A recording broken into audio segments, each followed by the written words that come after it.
মা, তোর মাথা পটলের মতো হয়ে গেছে কেন?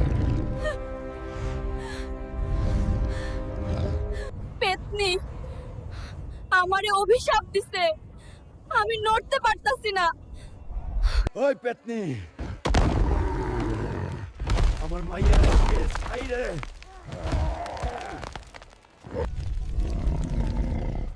পাতালপুর থাইকা জাদুর পানি না আনলে মেয়ে বাঁচবে না। জাদুর পানি আনমুই, আগে তোরে পেদানি দেই। আমার দাঁত ভাঙছস, এর প্রতিশোধ নিমু। পাতালপুর, দরজা খোল।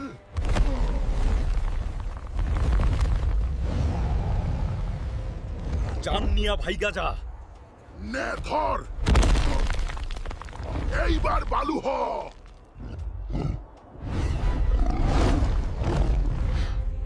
কইছিলাম না প্রতিশোধ নিমু।